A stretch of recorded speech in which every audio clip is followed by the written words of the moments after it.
Bismillah, wassalatu wassalamu ala rasulillah. Rabbi shrah li sadri wa yassir li amri wahlul uqdatan min lisani yafqahu qawli.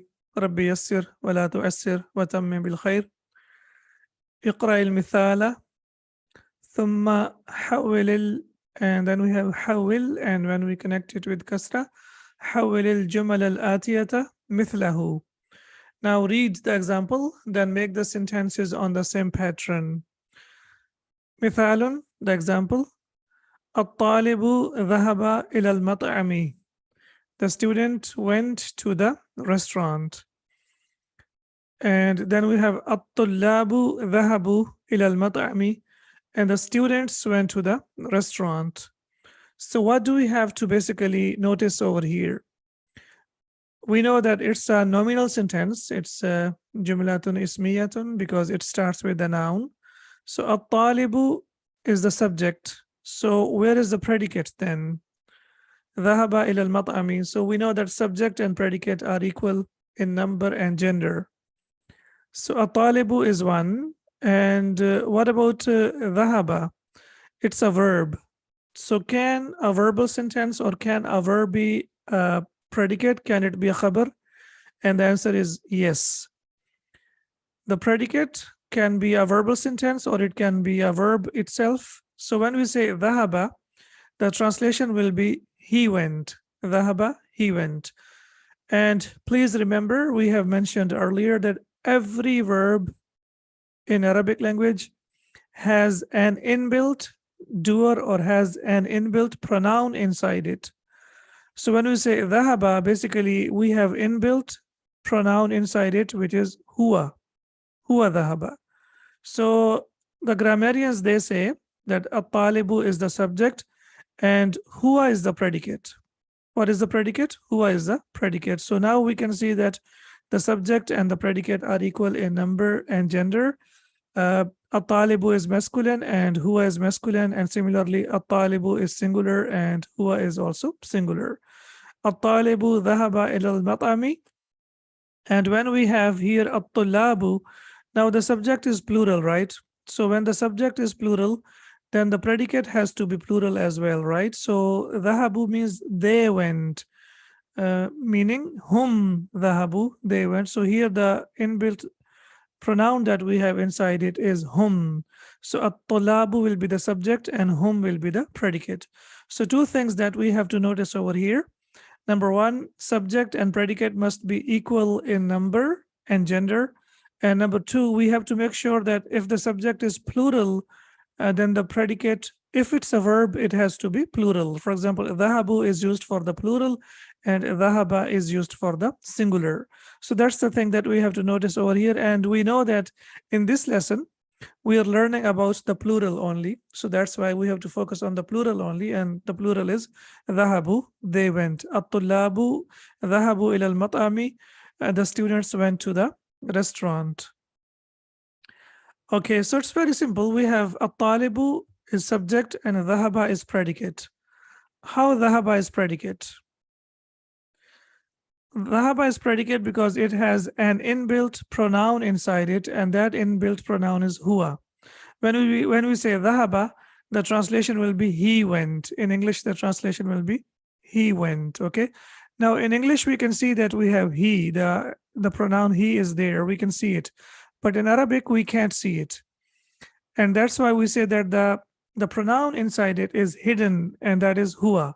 So that's why we will say that at-talibu is the subject and dhahaba is the predicate. Yeah, of course, the predicate can be a verb as well. For example, dhahaba is a verb basically. So that's the predicate. And we know that the subject and the predicate must be equal in number and gender. So at-talibu dhahaba and at-tullabu dhahabu. The easiest way to remember is that if the subject is singular, then the verb will be singular. And if the subject is plural, then the verb will be plural, as we can see over here. For example, at-talibu jalasa, at-talibu subject and jalasa is the predicate. Fil fasli, the student sat in the classroom. Now we want to say at-tullabu and we have to use the plural verb. So what will be the plural verb for jalasa? Does anyone remember? Excellent. Jalasu, at-tullabu jalasu fil fasli. The students sat in the classroom. Al-mudarrisu kharaja min al-madrasati. The teacher went out of the school. And now we want to say the teachers went out of the school. So we will say al-mudarrisuna kharaju min al-madrasati. Yes, al-mudarrisuna kharaju min al-madrasati. The teachers went out of the school. So we have to make sure that when we have al-mudarrisu, we use the verb which is singular kharaja. And when we have al-mudarrisu, it will be kharaju. So if the subject is plural, then the verb has to be plural as well. They must be equal, as we can see over here. At-tajiru dhahaba ila suqi. The merchant went to the market, and we want to say the merchants went to the market. So we will say at-tujjaru dhahabu ila suqi. At-tujjaru dhahabu ila suqi.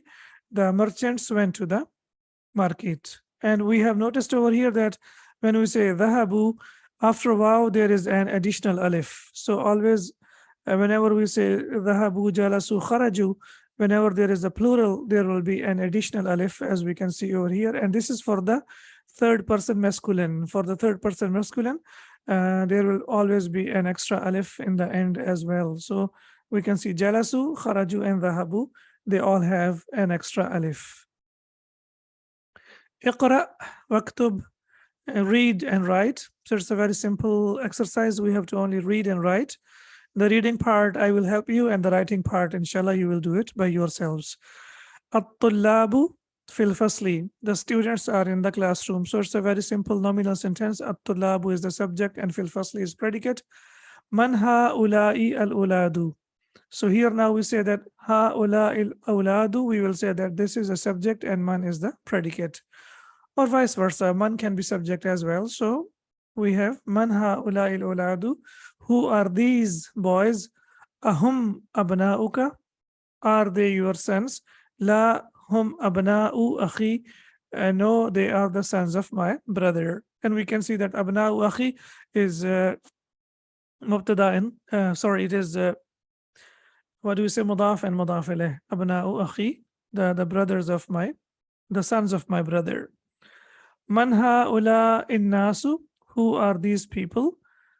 And hum hujjajun min Turkiya. Hum hujjajun, they are pilgrims min Turkiya, from Turkey. Aina tujjaru, where are the merchants? Dhahabu ila suqi, they went to the market. Okay, now dhahabu ila suqi. What kind of sentence is this? Verbal sentence or nominal sentence? Dhahabu, they went. So it's a verbal sentence because it starts with a verb. Excellent. They went to the market. Now, when we say dhahabu, in English, we are saying they went. In English, we are saying they went.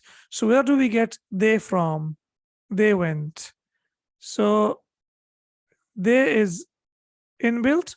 It is inbuilt. And as we have discussed, that every verb has an inbuilt, excellent, an inbuilt noun or pronoun, in fact, pronoun inside it. Man ha'ula'i rijalu, who are these men? Hum duyufun, they are guests. Al-fallahuna fil huquli, the farmers are in the fields. Wa abna'uhum fil madrasati, and their sons are in the school. Aina tullabu al-jududu, where are the new students? Let's not forget that we have to focus on the broken plural as well. And we have to make sure that when we talk about the broken plural, we have to focus on the patterns. So what is the pattern of at-tullabu? At-tullabu is on the pattern of fu'alu. And jududu is on the pattern of fu'ulu. So please don't forget the patterns, as we are focusing on the patterns and we are focusing on the broken plural, al-jam'u, al-mukassaru, and we have to make sure that we remember the patterns as well. Ba'duhum fil fasli, some of them are in the classroom. وَبَعْضُهُمْ عِنْدَ الْمُدِيرِ, and some of them are with the headmaster. And we have also learned that ba'd is also used as special mudaf. So ba'du is mudaf and hum is mudaf ilayh. And this is subject, and عِنْدَ الْمُدِيرِ is predicate. Similarly, ba'duhum is subject and fil fasli is predicate. أَعْمَامِ تُجَّارٌ كِبَارٌ. أَعْمَامِ is the plural of what? Ammun, and the plural is A'mamun, right? Ammun, A'mamun, paternal uncle. And then we have Ya al-Mutakallim, so it becomes A'mami, my uncles. Tujjarun, Tujjarun, Kibarun are big merchants. Aina abnauka ya Aliyu? Where are your sons, O Ali? Hum fid dukkani, they are in the shop. So now we can see over here that hum is the subject and fit dukkani is the predicate. Similarly, aina abnauka ya Ali, abnauka, abnau will be the subject and aina will be predicate. At-tullabul kibaru fil mal'abi. Now we can see at-tullabu on the pattern of fu'alun and kibaru is on the pattern of fi'alun. At-tullabul kibaru fil mal'abi. The big students are in the playground. وَالطُّلَّابُ الصِّغَارُ فِي الْفَصْلِ, and the younger students are in the classroom. So now we know that الطُّلَّابُ والصِّغَارُ is subject, and subject is always marfu, and similarly fil fasli is predicate. Fil fasli is also marfu, but we can't see the endings because of harf jar fi. So we will say الطُّلَّابُ والصِّغَارُ is subject and it is marfu, and similarly we will say Fil fasli is the predicate, and this is also marfu. But is it marfu? Can we see the ending? The ending is kasra. So we will say that it is in the place of marfu, because we know that subject and predicate, both of them are marfu. So fil fasli is in the place of marfu, but originally this is jar majroor. This is shibhul jumla, as we say, or we say this is a prepositional phrase. Ha'ula il fityatu ikhwatun. Now we can see over here, ha'ula il fityatu. Fityatu is on the pattern of fi'latun. And these young men or these young boys, ikhwatun, are brothers. These young boys are brothers. Abuhum imamu hadal masjidi. Abuhum, their father. Imamu, as we can see over here, or it should be, imamu hadal masjidi. Their father is the leader or imam of this masjid. Now, do you see the difference between imam and amam? We have learned that amam is a dharf, that means in front of, it comes with fatha, and here imam is the leader, the person who leads, like in the prayer. So that's why we call him imamun. It is with kasraya. So the small change in the vowels can make a big change in the meaning. So that's why we need to be very, very careful. Imamu hadal masjidi, he is the imam of this masjid. هؤلاء الرجال فلاحون من قريتي. هؤلاء الرجال, these men are فلاحون, farmers, من قريتي, from my village. أين الطلاب الجدد? Where are the new students? أخرجوا, did they go out? همزة الاستفهام. خرجوا, did they go out? نعم, yes. خرجوا وذهبوا إلى المكتبة. Yes, they went out, and or they left. خرجوا, they left. وذهبوا, and they went. إلى المكتبة, to the library. So because we are talking about the new students, الطلاب الجدد, so that's why we have to say خرجوا, because it refers to طلاب, and similarly ذهبوا is also, it refers to the students, so that's why we have to use the plural verb. هؤلاء الأطباء مسلمون. Are these doctors Muslims? أطباء is the plural of طبيب. Are these doctors Muslims? نعم, yes. هم مسلمون, they are Muslims. Hum is the subject and مسلمون is predicate. لي أبناء صغار, I have young children, or I have young sons, as we can see over here. So أبناء صغار is the subject and li is the predicate. And generally when we have li as predicate, and when it comes in the beginning of the sentence, then generally after that the subject will be an indefinite noun. So it is generally an indefinite noun. So whenever we have li or indi in the beginning of the sentence, then after that the subject will be, generally it will be an indefinite noun, or it will be nakira. بعضهم في المدرسة الابتدائية, some of them are in the primary school. وبعضهم في المدرسة المتوسطة, and some of them are in the middle school. So again, بعضهم will be the subject, and في المدرسة الابتدائية will be the predicate, and wa means and بعضهم will be subject. في المدرسة المتوسطة, they are in the middle school. So alhamdulillah, this exercise, it's a very good practice of the broken plural, inshallah. And then, of course, the more we practice, the more our Arabic will improve. Uktub, that means to write. And now we don't know as of now that we should put dhamma or kasra, but inshallah, when we learn the verbs, we will come to know that we have to put dhamma. Uktub jam'al kalimatil atiyati. Jam'a is the mudaf, that's why it is light, it does not have tanween. And al kalimati al atiyati is mudaf ilayh. And similarly, this is mawsuf and this is sifa. Uktub jam' al kalimat al atiyati. Now we have to write the plural of the following nouns. Kabirun. Yes, who remembers the plural of kabirun? Kibarun. Excellent. Muslimun. Muslimun. Muslimuna. It will come on the pattern of una. Excellent. Muslimuna. Rajulun. And then the plural will be rijalun. Excellent. On the pattern of fi'alun.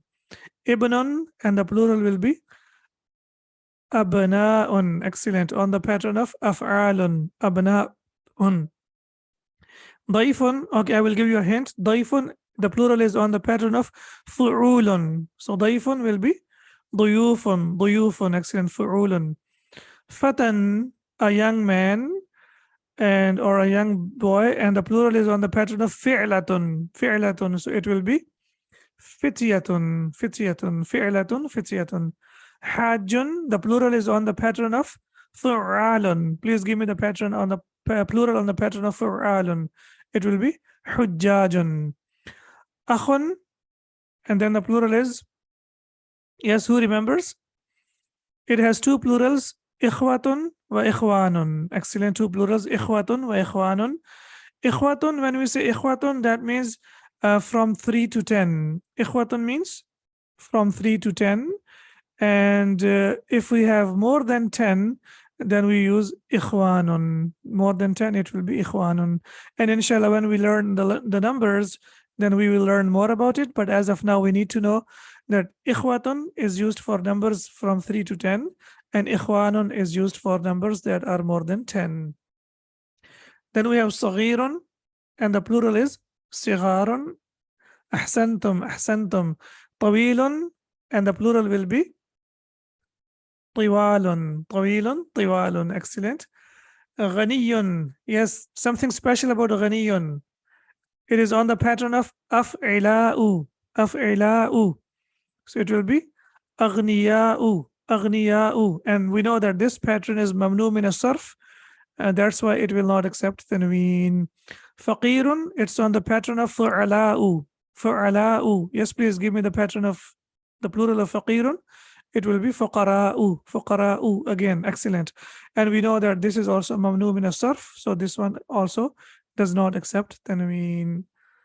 Excellent. Okay. So now we have the vocab that we have learned from this lesson. And we can see that in the vocab, it's the same thing that we have learned earlier. For example, fatan, young men, and the plural is fityatun. Ismun, asma'un. Tawilun, tiwalun. This is for practice only. Rajulun, rijalun. Talibun, tullabun. So what you need to focus on is on the pattern. For example, this is pattern fi'alun. This is fu'alun. An-nasu means people. Then we have jadidun, and the pattern is jududun. So the pattern is different, fu'ulun. Then we have daifun, and the pattern is duyufun, different pattern, fu'ulun. Hajjun, and the pattern is hujjajun, pilgrims. Okay, so this is also fu'alun. Qariyatun, and the plural is quran. Quran also. So Qaryatun, village, and the pattern we haven't learned, so that's why we don't need to worry about that. So it will be Quran, something like this. And when we use al with that, then it becomes al-Qura, Ahlul Qura, so it becomes al-Qura, then tanween will disappear. So this is a special, inshallah, we will learn about it in book number 2. Sadiqun, plural is asdiqa'u, mamnu min as-sarf. Then we have haqlun, and the plural is huqulun, fields. Al-mat'amu, and the plural is mata'imu, on the pattern of mafa'ilu, mata'imu. Zamilun, classmate, and zumala'u, mamnu min as-sarf. And then we have ibnun, and it has also two plurals, abna'un wa banuna. Also, banuna is the sound plural, and abna'u is the broken, abna'un is the broken plural. Al-mal wal-banuna zinatul hayatid dunya. So we can see that it has two plurals, banuna. Then we have mujtahidun, hardworking, and mujtahiduna, and shaykhun, and the plural is shuyukhun. Now let's look at some of the examples from the Quran about, we have learned about hum, we have also learned about ha'ula'i, and similarly we have learned about ba'du. Now we can see that some of the examples over here, and we have seen that hum can be used as a subject, and it can also be used as attached pronoun. So when we say hum ashabul mash'amah, so here we will say that hum is subject and ashabu is the predicate, and ashabul mash'amati is mudaf ilayh. And how do we know it's mudaf ilayh? It does not have tanween, it is light, and then mudaf ilayh has kasra. So this is confirmed that this is mudaf ilayh. Hum ashabul mash'amah, they are the people of the left. The left means those people who will be given the book in the left hand.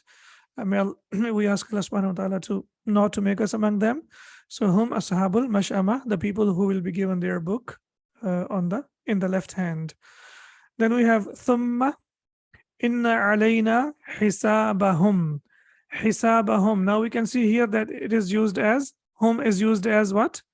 It is used as mudaf ilayhi, right? So we have noticed and we have discussed earlier that if it comes in the beginning of the subject of the sentence, then it will be a subject if it comes in the beginning of the sentence.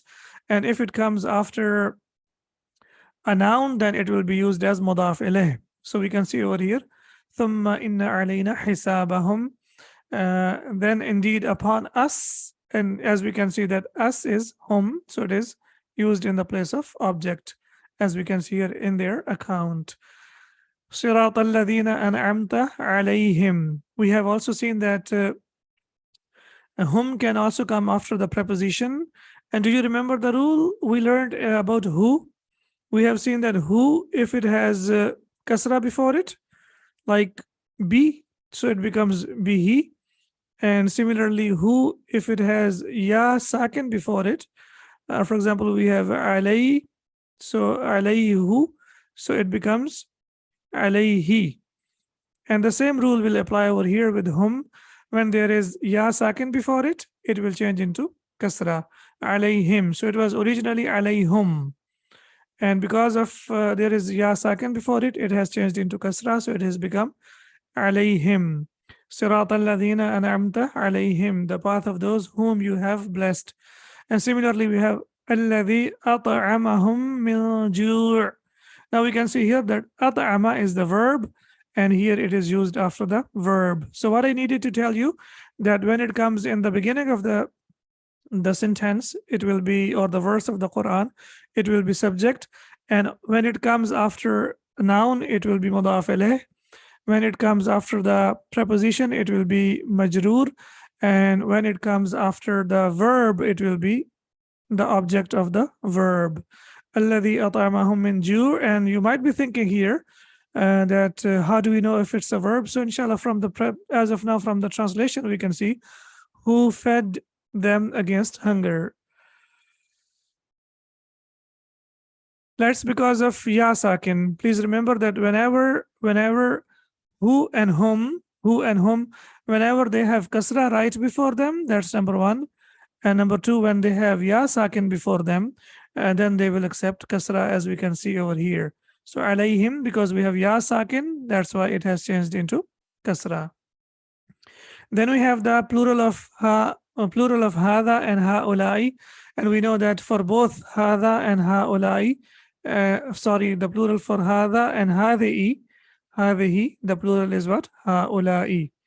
It is what? Ha'ulai. So as we can see over here, ha'ulai banati in kuntum fa'ilin. So we know that banati is the plural of bintun and banati means my daughters. And these are my daughters to marry if you must. And then the last one is very interesting. It has lots of interesting ideas, but I would like you to focus only on ba'd. So tilka rusulu faddalna ba'dahum ala ba'd. Okay. Now we have learned that ba'd is always used as mudaf, right? So here it is used as mudaf. We have ba'dahum, but here what happened? We have tanween. So this is the usloob of the Quran and also of the Arabic language, but mainly of the Quran. That sometimes what happens, the mudaf ilayh gets dropped. It was basically ala ba'dihim. So what happens? Sometimes the mudaf ilayh gets dropped, and then a compensatory kasra is placed. So what happened? Him has been dropped, and additional kasra has been placed over there, so it has become ala ba'din. And the reason why I have to mention this, because we have learned already that ba'd is always used as mudaf. So whenever you are reciting the Quran, you might come across this verse of the Quran and you might be thinking like, where is mudaf ilayh? So this is also, inshallah, about the Arabic language. We will learn that sometimes the ending gets dropped, like we have seen in ya al mutakallim lakum dinukum waliya dini. So the ya al mutakallim has been dropped. Similarly, sometimes what happens that the ending gets dropped, and here in this case it was dropped and it was substituted with a kasra, so it has become ba'din. Okay, and we know that this meme, it's a must that we have to stop over here. And you will see this case, especially with ba'd, inshallah, you will see that there are many examples in the Quran that you will see that we have ba'dahum or ba'dahum or ba'dihim. And after that, you will see that when the verse ends, then what happens? Then in the end, you will see that it ends with like this, with kasratain. So this is what we needed to know about this. So alhamdulillah, here we have discussed some examples, and now I have some homework for you, or something that we need to learn now. You have noticed that we haven't started learning the verbs, right? Officially, we haven't started learning the verbs, but we have some idea about the verbs, like what they are. So what I have decided to do here is to provide you whatever we have learned so far. Please remember that there are two ways of learning Arabic language. One way is that we are learning from the books. This is the interactive method where we have like dialogues, conversations, and we learn through conversations. And then there is another method which is used in like in Madaris al-Islamiyya, in the Islamic like Madaris, where what they do lots of memorization. So what's memorization? For example, they give you a verb, for example, dhahaba, and then you will memorize the conjugation of dhahaba. And this is what we call as-sarf. What is this? This is called as-sarf. Whatever we have learned earlier, that is called a nahav, that is called grammar. And this is called as-sarf, which is basically conjugation of the verb. And as-sarf deals with the verbs, okay? I haven't given you lots of information about the verb, but we have already learned that the verb always has a doer, and the doer is always marfu'. So this is your conjugation. And if you can memorize conjugation of one verb, there are around, I don't want to scare you, but we need to know around 1,000 verbs being used in the Quran. So inshallah, if you can memorize the conjugation of dhahaba for the past tense, then you will be able to do the conjugation of all 1,000 verbs, roughly 1,000 verbs. That can be more or less. Inshallah, you can memorize, you can do the conjugation of all of them. So the only thing we need to know as of now, that in Arabic, the verb starts with the past tense. The verb starts with the past tense. So when you open the dictionary, you will always see that if you are looking for the word, so you will find like this, dhahaba yadhhabu. You will find like this. So in Arabic, the verb always starts with the past tense. That's number one, dhahaba. And it always starts with the third person. In the third person, in Arabic, we call it al-ghaibu. Now you have the same thing for the pronouns, and you have the same thing for the verb, okay? For example, we have pronouns for al-ghaib, third person, al-mukhatab is the second person, and al-mutakallim is the first person. So we have learned already dhahaba means he went, and the plural is dhahabu. The dual we haven't learned yet, okay?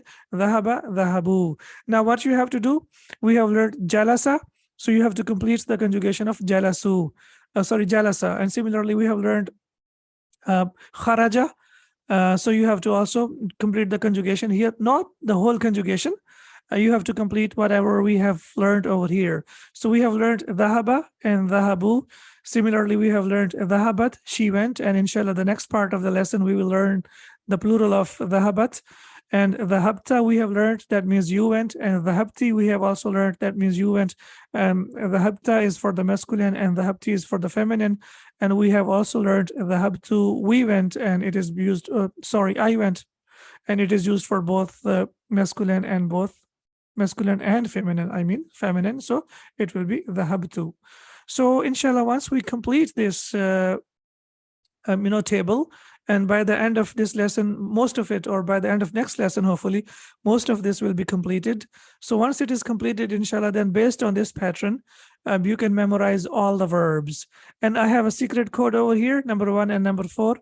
Inshallah, when we start the verbal sentence, then we will come to know what is meant by number 1 and what is meant by number 4. However, we need to know that the verb in Arabic language always starts with number 1, and number 1 means that is the past tense for the third person singular. So this is inshallah where you have to practice now the verbs. So alhamdulillah, our first part of the lesson is complete now, and inshallah in the next lesson we will start with part 2. سبحانك اللهم وبحمدك أشهد أن لا إله إلا أنت أستغفرك وأتوب إليك. السلام عليكم ورحمة الله وبركاته.